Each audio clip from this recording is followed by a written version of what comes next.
గత 10 ఏళ్లలో ఆయా రంగాలు విద్యుత్ కానీ ఇరిగేషన్ కానీ లేకపోతే ఆర్థిక రంగాల్లో జరిగినటువంటి దోపిడీ అనండి లేకపోతే వ్యవస్థలు ఎలా కుప్పకూలాయి అనే అంశాలన్నీ ఇవాళ బయటకు వస్తూ ఉన్నాయి.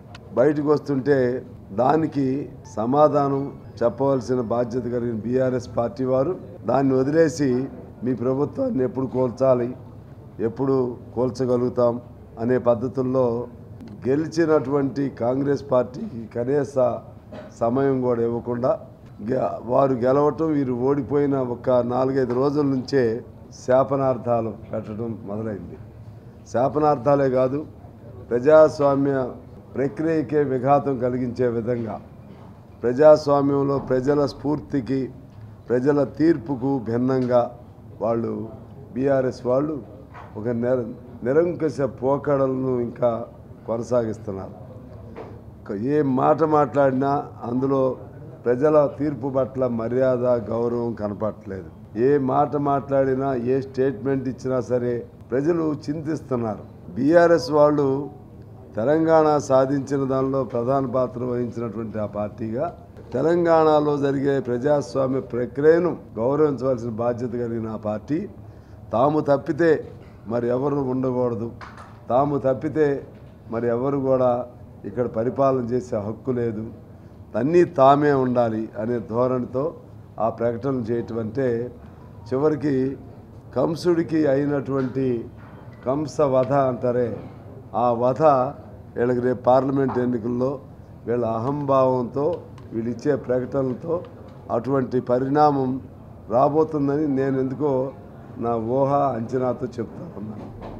ఇవాళ బీజేపీ రామజపం అనేది మోడీ జపం అయిపోయింది. రామజపం కాదు జరుగుతుంది, మోడీ జపం. ఖచ్చితంగా ఎవరేమనుకున్నా నాకు సిగ్గేంటని మోడీ ఆయన బరిదెగించి మరి రాముడిని రాజకీయంగా చేసేసాడు. బీజేపీ రాముడిగా తయారు చేశాడు. రాముడు అందరివాడు, హిందువులు అన్ని పార్టీల్లో ఉన్నారు. కానీ వాళ్ళు చేస్తుంది ఏంటంటే మొత్తంగా ఆచార్యులను పక్కన పెట్టారు, మఠాధిపతులను పక్కన పెట్టారు, లబ్ధ ప్రతిష్ఠులైనటువంటి వాళ్ళని పక్కన పెట్టారు, అద్వానీ లాంటి వాళ్ళని, సరే అద్వానీ అంటే పొలిటికల్గా దాన్ని పక్కన పెట్టారు, శాస్త్ర పద్ధతుల్లో శంకరాచార్యులని లేకపోతే ఇతర వాళ్ళందరిని పక్కన పెట్టి తనే ఆచార్యుడయ్యాడు, తనే పూజారి అయ్యాడు, తనే నాయకుడయ్యాడు, తనే ప్రధానమంత్రి అయ్యాడు. ఇటువంటి విచిత్రమైనది ఈ స్వతంత్ర భారతంలో, సెక్యులర్ భారతంలో మనం ఎప్పుడు చూడలేదు.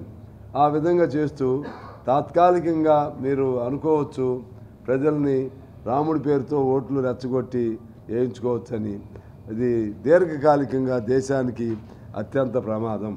మన వ్యవస్థే ఆ విధంగా వేళ్ళూరుకుని ఉన్నది. సర్వ మతాలు, సర్వ జాతులు, సర్వ ధర్మాలు, సర్వ భాషలు, అనేక సాంప్రదాయాలతో కూడిన భారతదేశం ఇది. దీన్ని వన్వేగా ఆ విధంగా రాజకీయం కోసం చేయటం అనేది ఇది రాముడికి మంచి కాదు. అది నీకు పుణ్యం రాదు. నువ్వు చేసే పాప పనులకి నువ్వు నమ్మిన ఆ స్వర్గం రాదు నీకు. నువ్వు రేపు ఖచ్చితంగా నరకలోకంలోకి వెళ్తావు మీ నమ్మకం ప్రకారం అని తెలియజేస్తూ మీ అందరికి హృదయపూర్వక నమస్కారాలతో సెలవు.